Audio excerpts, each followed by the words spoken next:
Welcome back to UPress Play, a sports show produced by FAU Student Media. We're streaming on OwlTV's YouTube as well as broadcasting over the Breezeway and Owl Radio. I'm Megan, and joined alongside me is Maddox and Cameron. You might notice we are unfortunately missing JD. He is sick this week. Hope you're feeling better. But how is your guys' week going so far? We're halfway through. Good. I had to turn in an assignment. A lot more assignments I have to do for journalism major, so that's fun. But getting ready for my notes for FIU game. Yep, I'm calling 2 back-to-back football games for radio. Really looking forward to that. First ever Shula Bowl I'm calling, so that'd be great. Mm-hmm. Yeah, I had a good week too. Always excited when it's Shula Bowl week. It's always fun. We're going to get into that a little bit more. Got some good NFL stuff to talk about, so I'm doing good. What about you, Megan? I'm doing good as well. This week it's smooth. It's flowing smoother than last week so far, so I'm glad about that. But we can get into our FAU housekeeping. So this is basically a segment where we just keep up with anything that's happening with FAU. Last Saturday, FAU, they lost to Army 24-7. It was the first conference loss of the season for the team and their second overall. I didn't get to catch the game because I was at work, but Cameron, you were broadcasting, or not Cameron, I'm so sorry. Maddox, you were broadcasting it. Do you have any specific thoughts from the game? I really didn't think they had that much of a good performance, especially offensively. Looked just like the Michigan State, they were struggling offensively, especially Cam Fancher. They really couldn't stop number 15 for Army and Noah Short. I mean, he just ran around them. And that's the whole point with triple option. That's a real deep threat about it. And even Coach Herman brought it up because Cameron, you and I both attended that Tuesday presser that week prior to that. And he was saying that triple option is definitely difficult to try to coach against just because you don't know who's getting the ball at all. And the majority of these guys on Army are great runners. I mean, Bryson Daly, he was one of 3 quarterbacks last year to have 900 passing yards and 900 rush yards. On that list also was Heisman winner Jaden Daniels. So that just proves how well Bryson Daly has played last year and now this year. And the rest of those guys on the offense, Noah Short, Kanye Udo, they were just running circles around FAU.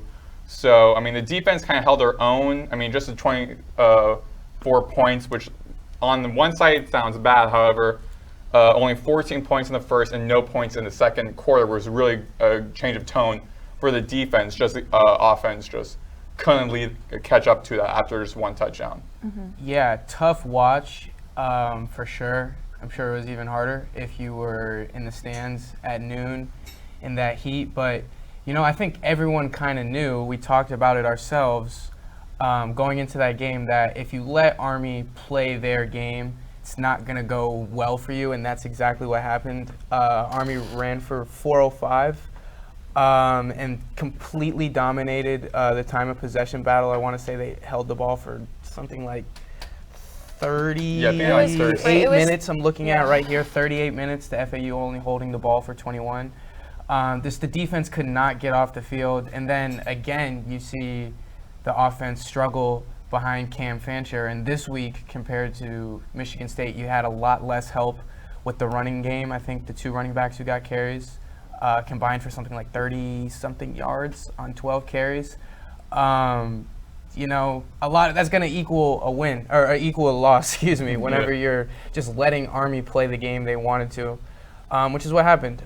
So they have a lot to fix going into FIU this week, and I think we're going to talk about that a little bit more. Yeah, it was good. We've talked a lot about how after the Michigan State game, Fancher, he was really running like crazy. And that's one thing I noticed. He ran a lot less. I believe he had only 10 yards compared to the Michigan State, where he was the leading rusher. So do you feel like that was because of the defense limiting his ability, or was it coach's play calls? Well, I mean, I think I don't mean to cut you off, Max, you were about to go. I think he just had a lot better protection this week, so he was running the ball a lot less. I don't think he got sacked at all. Maybe he did. I can't remember him getting sacked at all versus Army.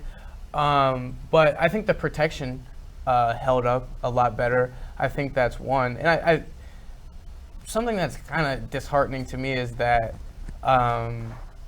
in the Michigan State game, he got sacked 7 times in addition to running the ball 25. So you could kind of point to the protection a little bit.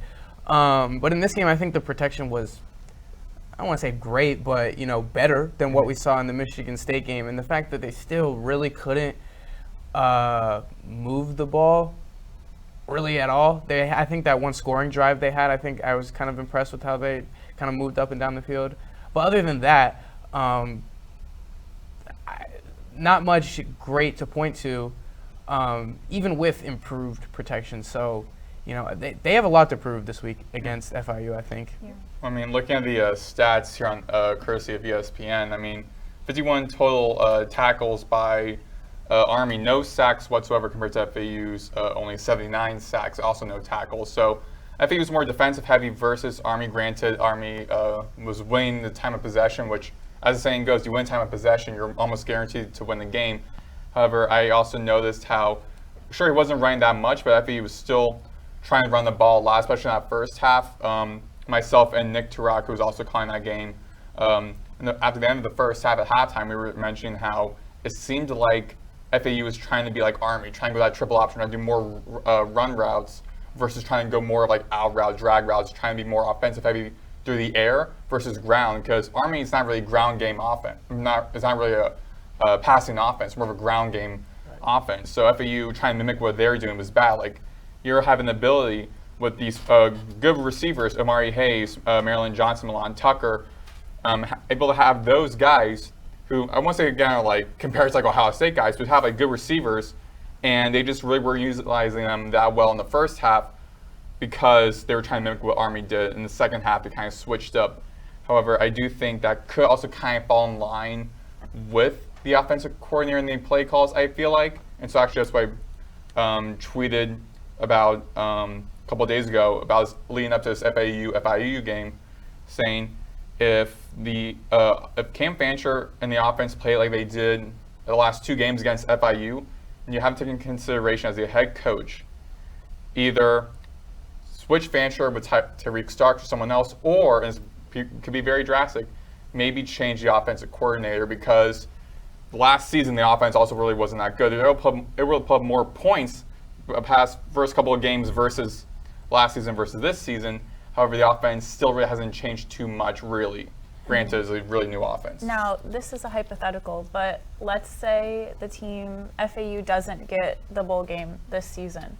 Do you think that would warrant them to reconsider like the offensive coordinator?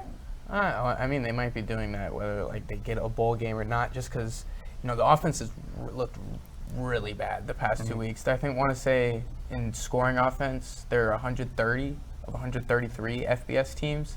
That's not good. Like I don't know. I don't really think I have to really explain that. But so like the offense, has got to get better, or it will be a change of some sort. Yeah. Here soon. I don't think they can keep running out one of literally the worst offenses in college football week to week and not try to change it up. But in the same sense, I think the defense has to be better this week too, because I think everyone gave them their flowers after a great performance against Michigan State, and rightfully so. But it didn't translate over to Army. And like we talked about it, when you're going against a team that runs the triple option, from one week to the next, you're completely throwing out the playbook, and we kind of saw that. There was like some really bad busted assignments, like that passing touchdown we saw that must have been like one of the longest like Army's had in a while. So the defense has to be better as well. It's as a team, a lot has to be improved going into this week, because I don't think maybe I'm getting ahead of myself on like the show sheet or whatever, but I don't think FIU is going to be as much of a pushover as they've been in this rivalry in years past, because I don't know if that was off the air, we mentioned it. It's 6 in a row for FAU now in the Shula Bowl, and the average margin of victory is like in the 30s, I want to say.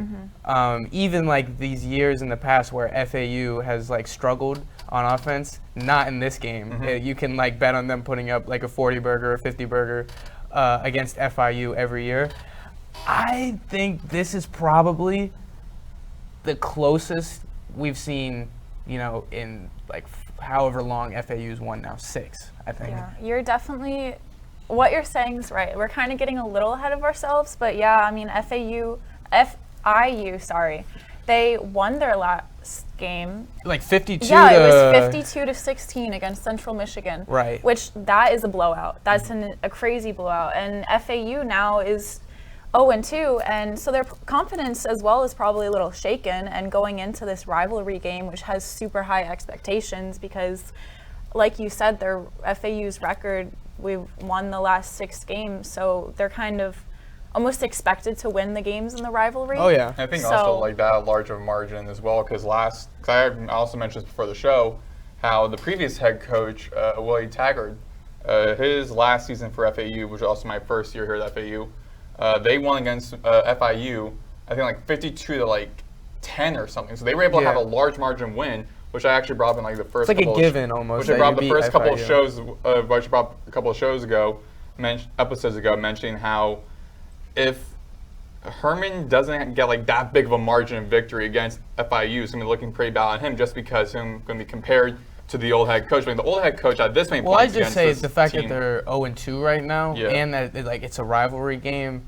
Like we really shouldn't be like paying attention. Yeah. Win the game. I think that's like the most important thing. Like let margin of victory, things like that, be like and kind of like afterthought after you win. Because like I don't think like this is gonna be one of like these 52 to 14 Shula Bowls like we've seen in the past 16 years.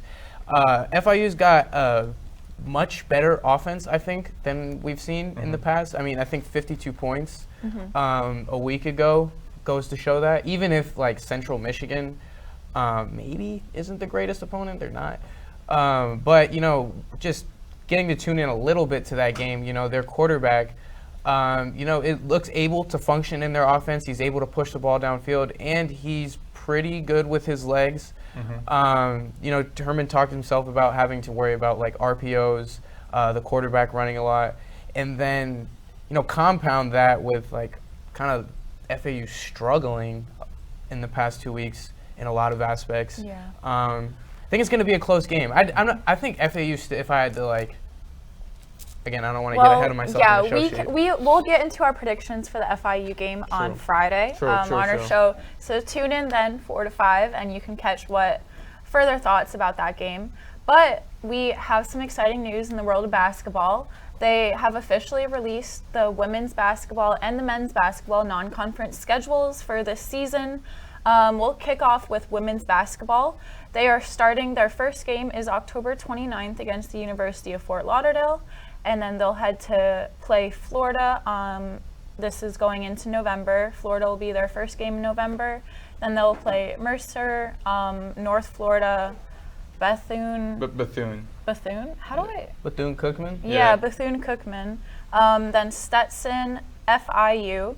And over Thanksgiving, they'll be in a tournament, and they'll play Manhattan and Austin P. Yeah, Austin some P. of these two teams, I can't pronounce your guys' universities. And then heading into December, they'll kick off that with TCU, Kennesaw State, Georgia Southern, Grand Canyon, and then Wright State. The one game that really stands out to me from that schedule is the Florida game. It's kind of shocking that that's the second game that they'll have this season when their record against the University of Florida is 1-7. So I'm kind of wondering what the thought process was as to having such a historically tough opponent for their first game. Kind of after struggling last year, you know, they had there's a lot of stuff that occurred that was on the court as well as outside of the court, especially with Anaya Hubbard. We never really got answers about her injury where she missed that month game stretch. But getting into the men's basketball non-conference schedule, they they're starting in October playing St. Leo, and then in November they'll kick off with Indiana State, Coastal Georgia, which is this is the one that counts for us, and it's an expedition game for them, correct? Yeah. Okay. And then we'll head to UCF and play University of Central Florida, and then Charleston Liberty on the 16th, and Oklahoma State the 21st, and then they will play University of Miami and Drake University, and then they'll be participating in the Charleston Classic, and then play Florida Gulf Coast. And in December, they'll kick off with FIU, Jacksonville, Texas State, and end December with a game against Michigan State. So, a couple of tough matchups for the men's basketball team. Is there any that really stand out to you guys? Definitely like the big ones, like everyone, UCF, Michigan State.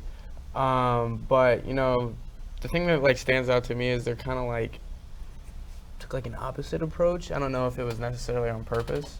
Then like you were kind of talking about, like the women's are starting off the second game of the year with like their toughest opponent probably in their stretch. I think the men's, start. It's kind of opposite because you look at that schedule. Probably the toughest game would I'm gonna assume Michigan State. We got to do some advanced scouting, that type of thing. But if I had to put money on it, like who that highest ranked opponent of that entire stretch you just named, it'd probably be Michigan State, and it's at the tail end. So they have, I think, probably a good bit of time, to get ramped up, get entirely new team that hasn't played live together yet, comfortable, get chemistry built with each other. So I think that's maybe not one game standing out. That's what kind of stands out to me, that they kind of have some time to, get things rolling in their schedule.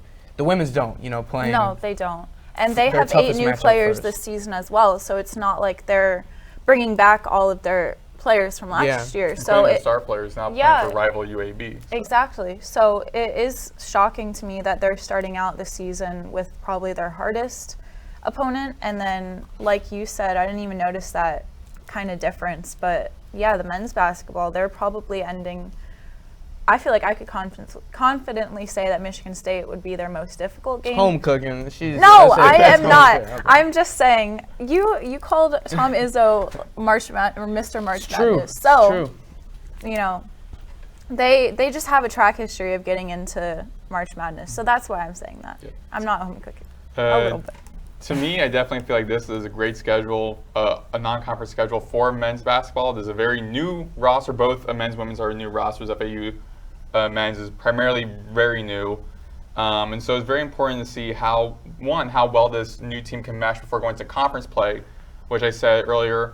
The AAC, we have seen been a very tough conference, including the postseason and the tournament. So this is not going to be an easy conference to be a part of. But also, one is to see how well this new team works to mesh together, how well they're able to play with one another.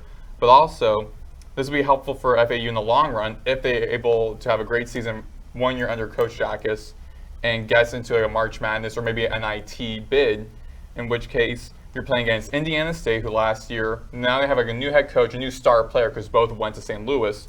So, but this team has been very good in basketball, including Indiana. The state of Indiana is very big in basketball. UCF, Florida rivalry, Florida matchup actually. Be great to see that. UCF, very good basketball school. So is Charleston. So is Liberty. So is Oklahoma State, who I believe might be ranked. I think maybe. Are they? I don't know if they're going to be ranked. I don't think they've revealed the men's basketball preseason things yet. But then you got Miami, we also know is very good basketball school.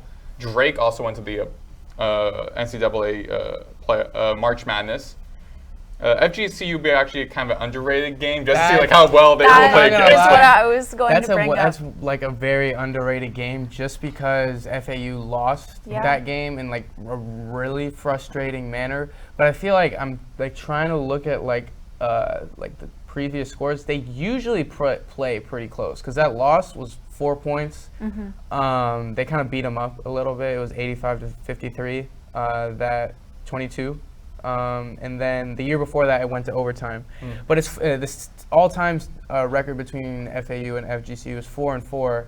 Seems to always be a pretty close game, and it's going to be at home. I imagine that's going to be a really great atmosphere, I think. Especially like in-state rivalry. I think those games are always, really close. Yeah, but also finally, again, as you guys mentioned about the Michigan State game, I actually was surprised it's that late in their non-conference schedule before going to the conference. So it'll be a good test for them to prepare against their Surprised why? Surprised why it's that late? I was just thinking, like, how... Is that not smart? Is that not going to help them? Actually, yeah, I think it's kind of smart. I'm just kind of surprised how close it would be, though, to them getting ready for conference play. However, I also feel like that's good for them. That Arizona game was like around that. I think that might have been the same day last year. The Arizona game was really late. Because it was like a couple of days before Christmas. Yeah, because I was watching that game from home in Orlando. So I want to say it was like the 21st or the 23rd. So it was around the same time that they're playing that Michigan State game. Again, but continuing on, I feel like with this, how the November schedule looks, leading into that Michigan State game in their final non-conference game, it'll be really good to see how well this team works together well, especially against these tough schools, possibly build up some good matchups, either win some games or get very close to some games, and then see how later on in the season that becomes a quad 1 or quad 2 victory or loss, but just seeing how worthy those matchups were, and then preparing against Michigan State, which I really don't think. Let's not put too much emphasis on that one game. No, because I think we did the same thing last year with Arizona. Like at the beginning of the season, we're like looking at a really tough non-conference schedule and be like, oh, but that game, that's the one we got circled in red pen and everyone's waiting for. They won that game and then, laid an egg for like 2 weeks after that. And I think part of that was like how much emphasis everybody and probably themselves a little bit put on, the really important, blue blood school we're playing on this one game. I think let's not put too much crazy emphasis on that one matchup. You know what I mean? No, I know that I just said that I think that game will definitely be really good, but like you said, we don't know how they're going to be. They could have an off season. You never know. They could not kind of repeat their trend in history, but I really like how they have kind of a couple easier games and then like UCF Charleston and then another kind of break and then Oklahoma State and Miami and then ending out with a solid game as well. I feel like they have a good balance between tougher opponents and not to kind of diss these other schools, but less tough opponents. I'll just put it that way. Well, let's not overlook that, Miami game as well. I don't know if it's a given that they play them because I want to say it's like they have to. I think is that part of the Charleston Classic? I think so, if I'm not mistaken. I think it might be, and then I think the Charleston Classic starts on the 22nd and then ends the 24th. But yeah, don't overlook that game either because, yes, Miami had a not really down year last year, but I think a down year by their own standards. But, they're returning the same coach who's been there forever. And I want to say a pretty good recruiting class as well. At the end of the season, we could look back and that was one of their toughest opponents as well. So I think when you get into the nitty gritty of it and you really sit down and break down all these teams, it's a pretty tough, non-conference schedule. I think, which I think in the we talked about it the last episode or the episode before. That'll if they can play well through that and kind of survive that stretch, that'll play into their hand come March. But there are a lot of tough games just Indiana State, UCF, Oklahoma State, Miami or Drake, Michigan State. That's 5 right there that are going to be really tough matchups. Yeah, plus I feel like also builds a little more kind of maturity and experience for this new lineup, leading into again a tough conference as the AAC. Yeah, well, I guess we will have to wait until our FAU's first game in October to really see how the season will go. Last thing for FAU related, if you're interested in a career in media, come by to the second floor of the Student Union to meet the 3 pillars of student media: OwlTV in room 231, Owl Radio in room 207, and University Press in room 214. If you're a journalism major, communications, marketing, or just looking for a cool community, come check us out. The UP general meetings are Mondays at 2 p.m., TV general meetings are Fridays at 1, and radio general meetings are Mondays at 3 p.m. as for now. For more information, search FAU Student Media online. All right, and that wraps up our FAU topics. Now, back into our NFL. The week 1 is officially complete.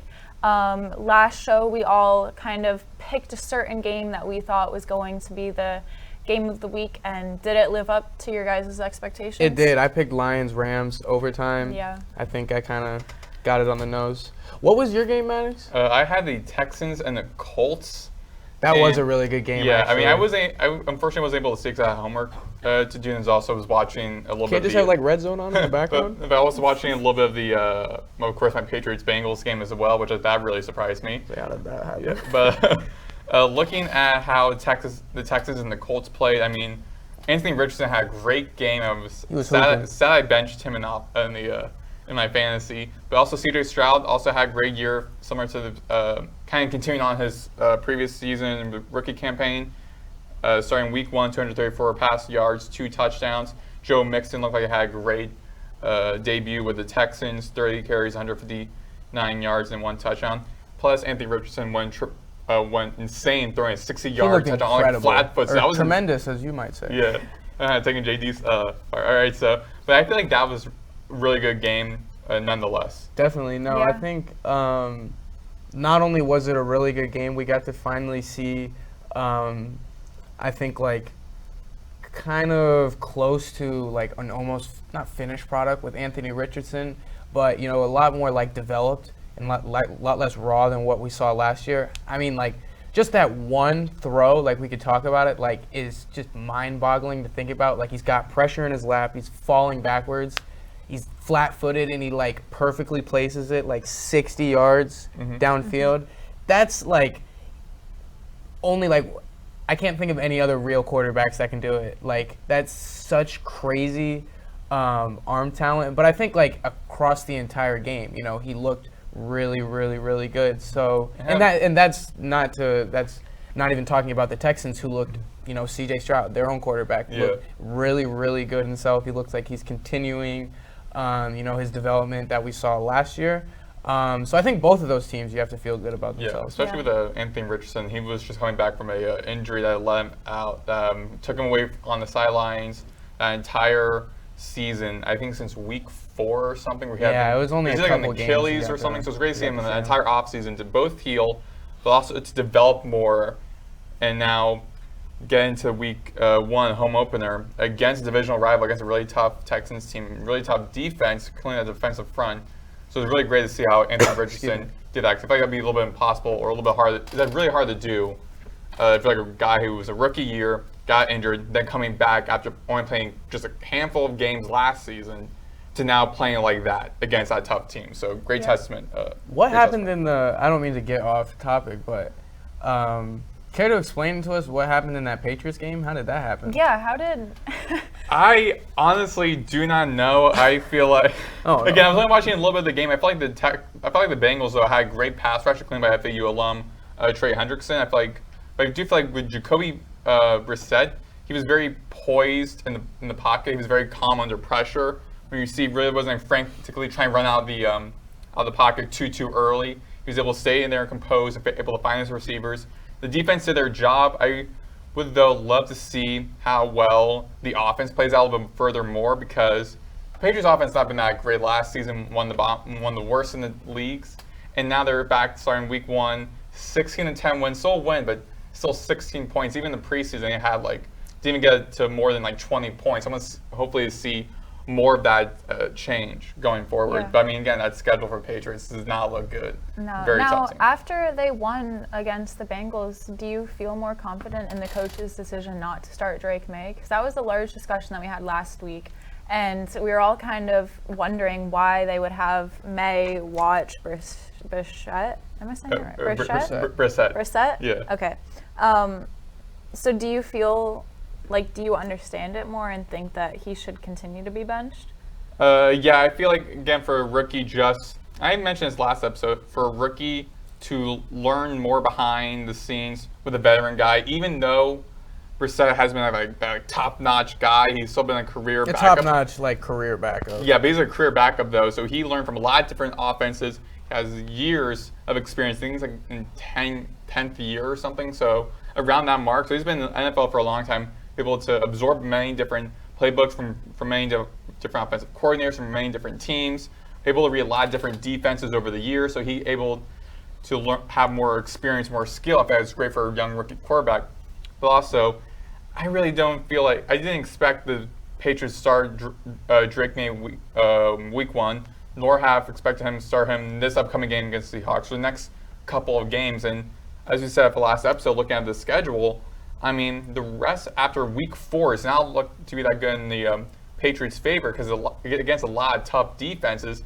So it's really hard to choose where you want to put a rookie quarterback in against those tough defenses. Mm-hmm. So I really wasn't too shocked or worried about that. I feel like they're trying to get this guy. They believe that he is their top-notch guy, their rookie quarterback, their franchise potential quarterback. I think maybe I have to see how he plays against the NFL guys, but I feel like if you have that that lottery ticket kind of pick, you want to kind of keep them composed and not take them out too early where you give them a risk of injury like what happened to Anthony Richardson, and then just waiting entire not playing around that entire season being what if, and just giving him some time to absorb more of the NFL, learn more from Brissett, and then if in the game where it doesn't really matter what happens, like if the Patriots get blown out against the Seahawks in the upcoming game, then just have Drake May throw a couple snaps, a couple of drives to end the game, get him kind of warmed up. But I feel like you draft a guy and expect him to be their franchise quarterback, you're not really going to put him in the NFL too early. So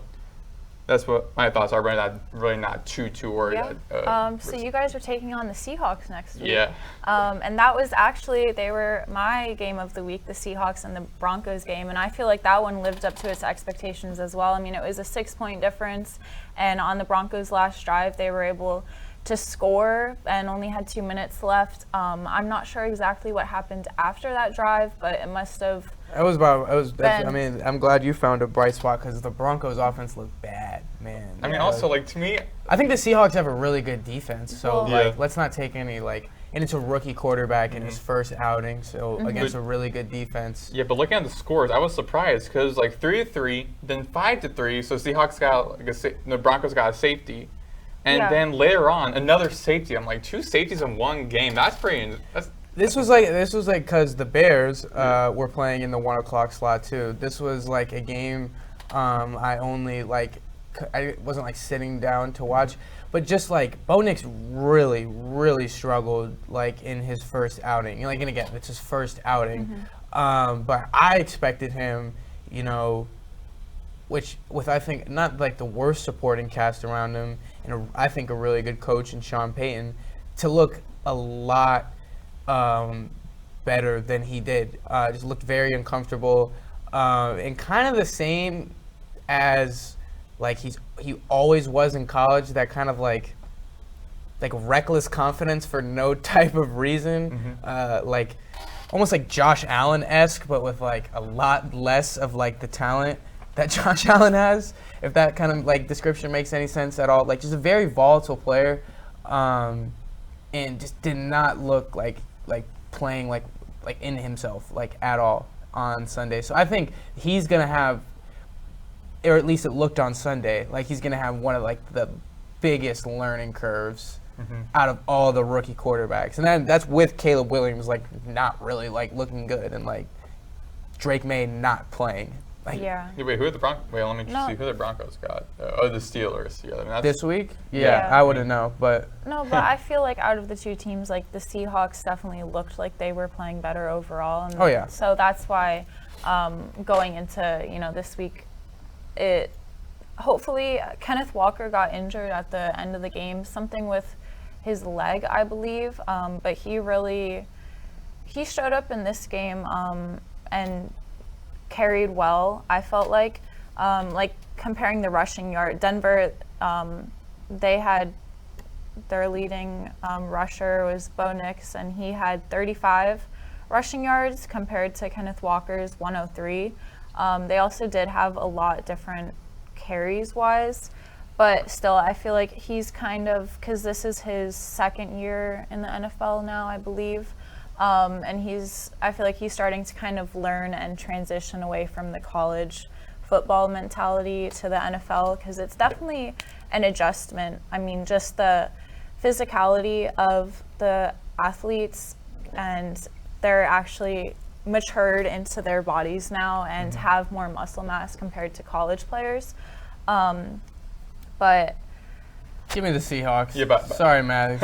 No, but I gotta say, like, for one thing I'm gonna point out is, like, week 1, it was like, I think the first time since 2007, I believe it was, that a majority of the quarterbacks could not go over 200 pass yards. So that's props to how well the defense has been throughout the entire league. So it seems like almost every single team has a case to be like, we're a very good defense, especially seeing like how well, like, most quarterbacks can get over 200 yards. Like Bo Nix, 138 total passing yards.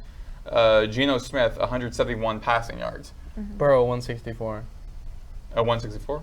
That's what Joe Burrow had. Yeah. Oh, Joe Burrow, yeah. Geno 171. I don't know if you mentioned him. Dak didn't hit 200 either. Now that I'm looking at it, you're kind of right. Wow, Yeah. It's interesting. how many quarterbacks didn't hit? I guess the defenses are figuring out. But one quarterback I thought was gonna look better. My guy. Yeah, no, that was a really rough debut for Caleb Williams.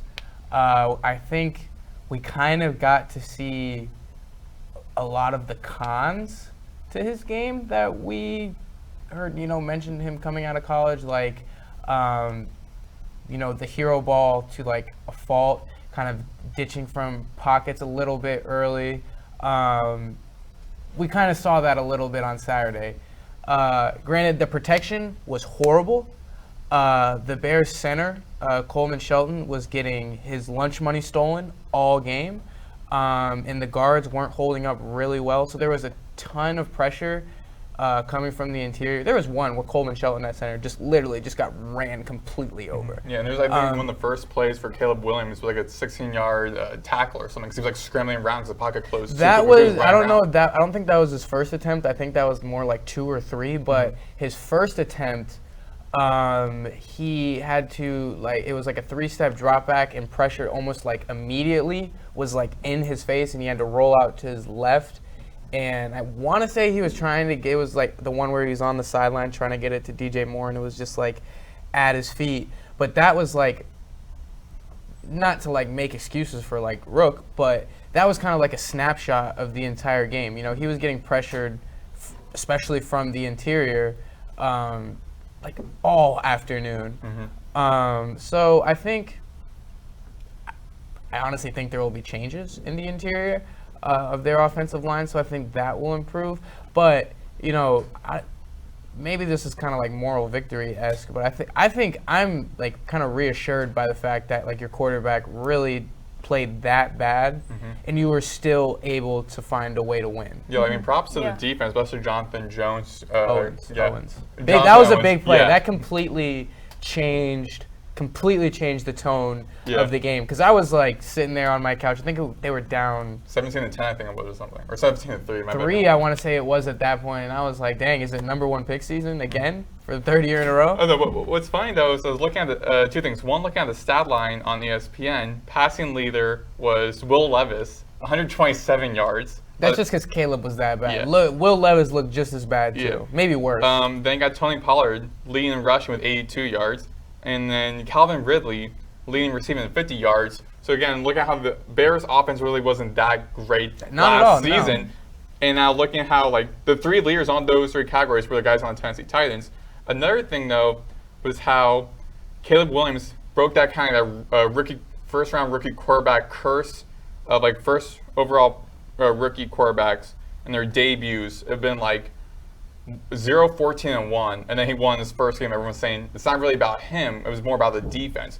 So I do want to ask you, Cameron, thoughts on how well the Bears defense played? Fantastic. I mean, the fact that they, a 24-17 game, the offense didn't score a touchdown and you won.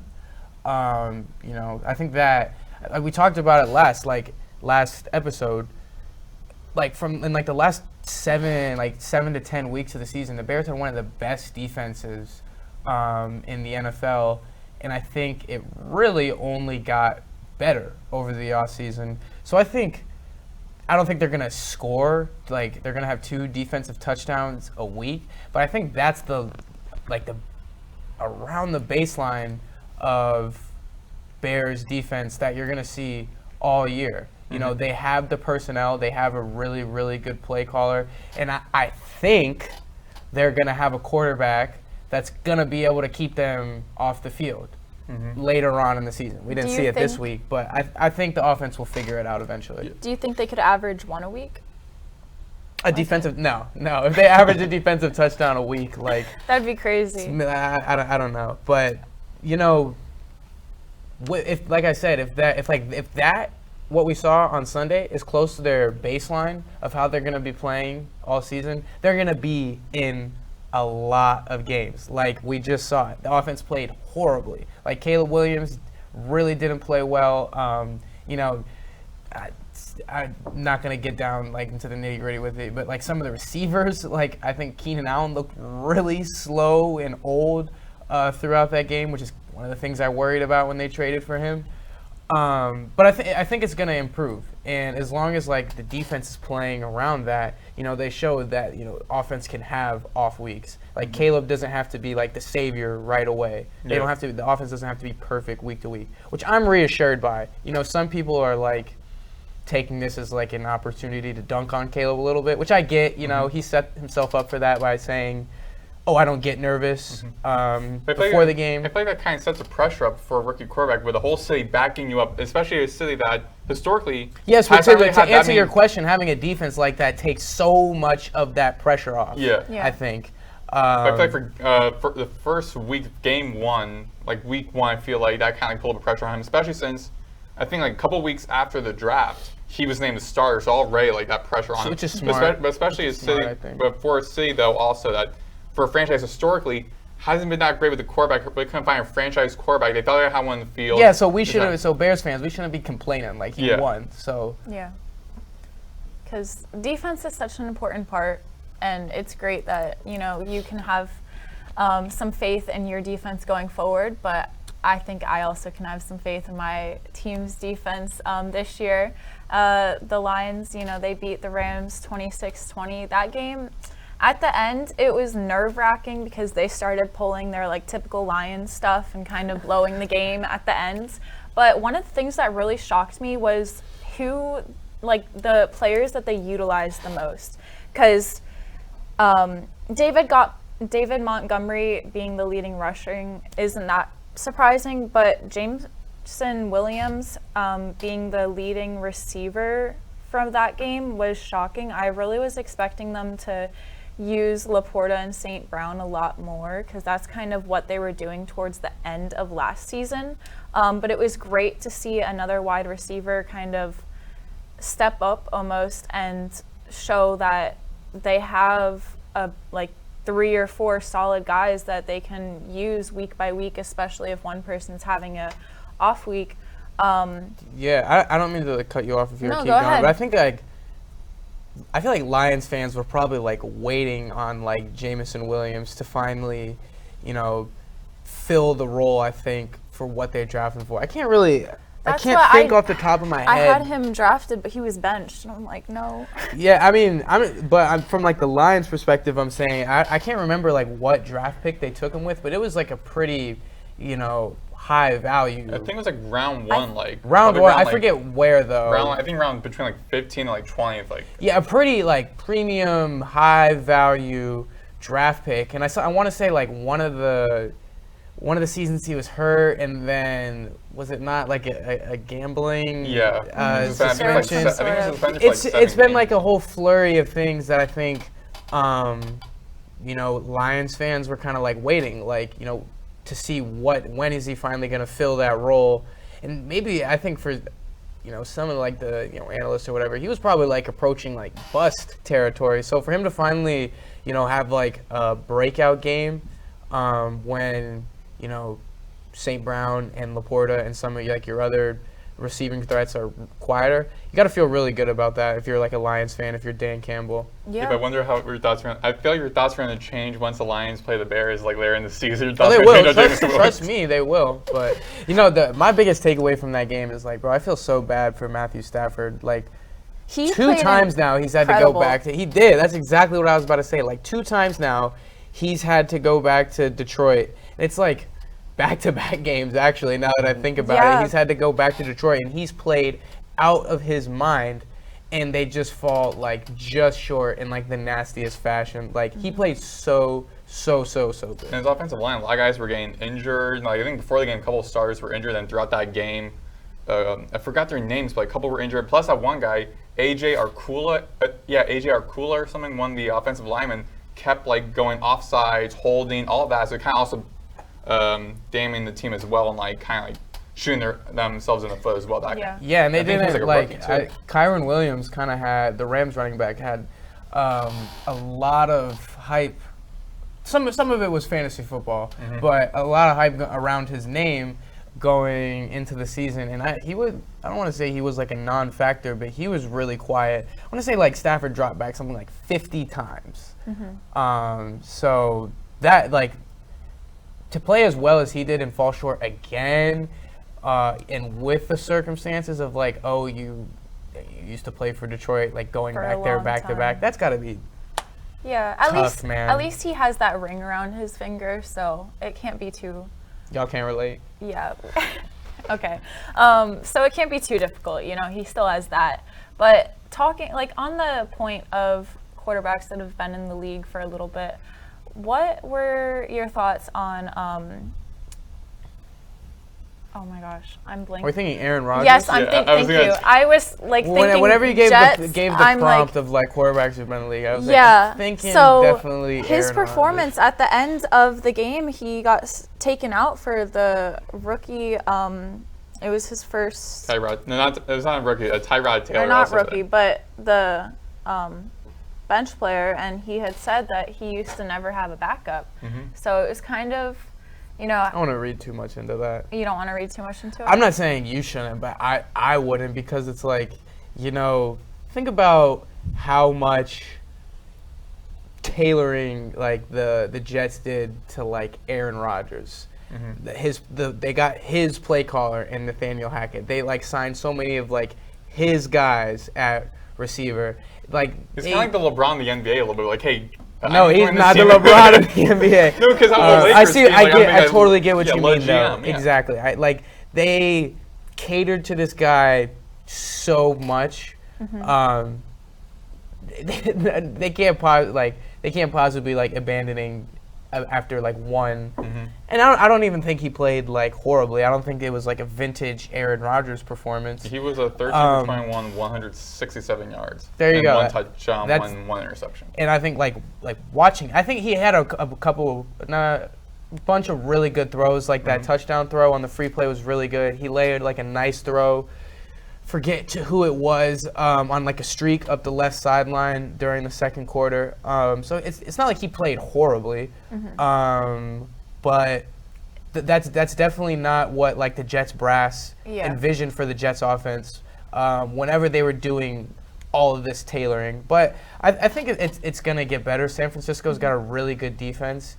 They're coached really well, so I think even in a week one, they're going to be really, really prepared in a matchup like that. Yeah. I think much of that benching is the fact that, they've invested so much in him, and he's 41 years old. And they don't want the him game to get is over, so injury. you might as well just kind of. Plus, he also had an injury in the first week of last season, too, so also don't want to risk him getting injured as well. I think, and I don't imagine this is like the only time we're going to see something like that. I imagine like if there's like throughout the season, if games start getting like away from them, especially early on, they might just put Tyrod. They just try to play it safe. Like if they're down 21, with only 7 minutes to go. Yeah, I was gonna say like the Might game as was, well like, play it safe. I mean, when he got benched, I forgot. I think it was right around like the 4th minute or so left in the game. 4 minutes left in the 4th quarter. Yeah. And they were down like 32-19. So already they were like, they knew they were gonna lose the game. They were going to that think game about it next.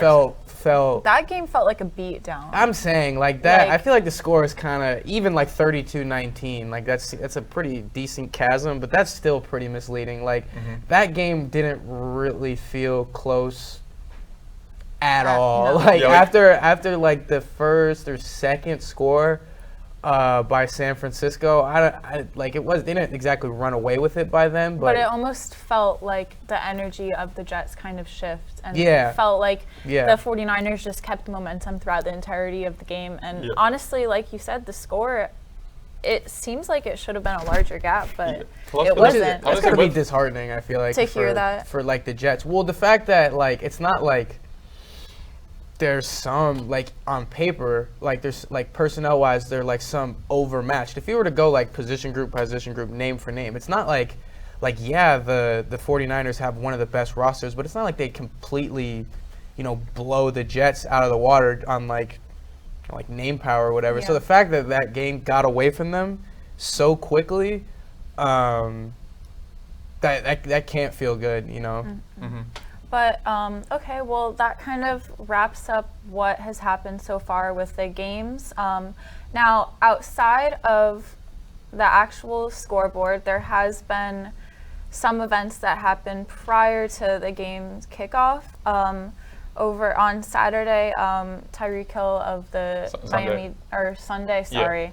The Tyreek Hill of the Dolphins, he had that incident where he was getting pulled over by the cops, and then they treated him with aggression, and kind of just seeing situations like this still happens is definitely tough, especially people are questioning, what if it wasn't Tyreek Hill? The Miami Dolphins, they released a statement saying that they are going to carry that question and that they have a strong relationship with Miami-Dade Police Department.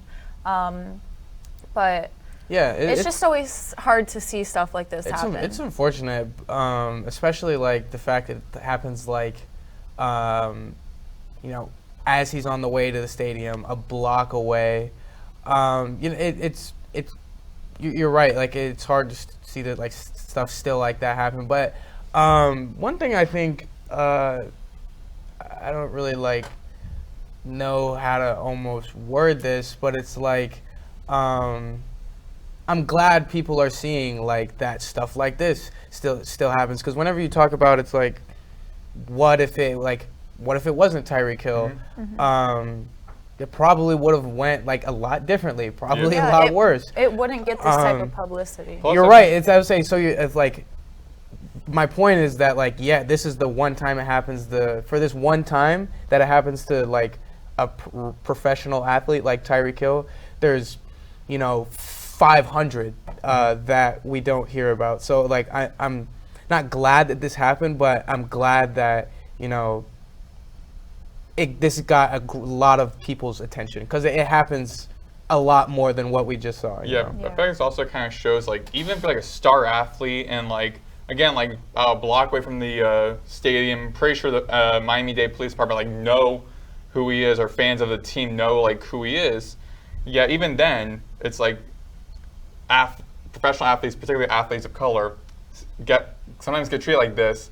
Still, regardless of how much money you have, how much like cachet you have, how much money you have, it's like you still like could get treated by that, and like seeing how the PD treated them. The fact that they won that game though. And that celebration too, the celebration, like that was cool. I'm sorry, I thought that was awesome. But Mm-hmm. I feel like that, because I didn't expect like the Dolphins to beat up on Jacksonville.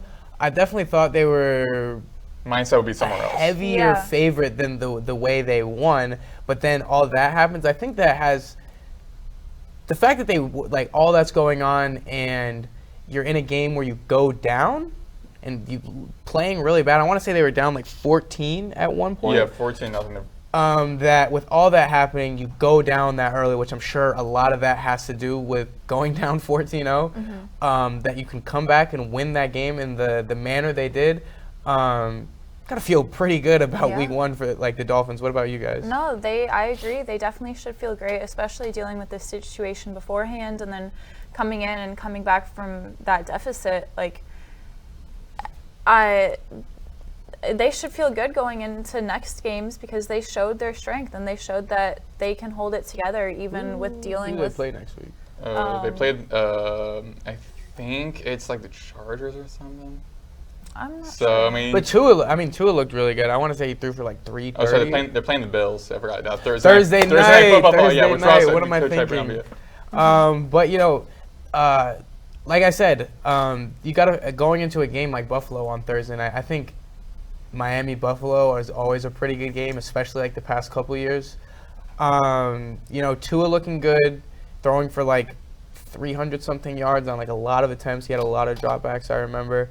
Tyreek already looking in like mid-season form. Even with that happening, it was like an 80-yard touchdown he had. That's a lot to feel good about going into like a short week against a really, really good opponent in Buffalo, because Josh Allen is another quarterback who played out of his mind this week. He looked really, really, really good. Yeah, I gotta say, speaking as like the resident Patriots fan here, not too like happy the Dolphins won. However, but some things are bigger than sports, and thinking that happened a couple of hours before this game, because I think it happened around like 11 a.m. or so, or 10 a.m. or 11 a.m. before this noon game. So him getting detained, then coming back to the stadium, getting dressed, and preparing the game alongside Calais Campbell and Jonnu Smith, who were both there as well. You can see on the body cams of the police officer. They were also there and also were mistreated badly.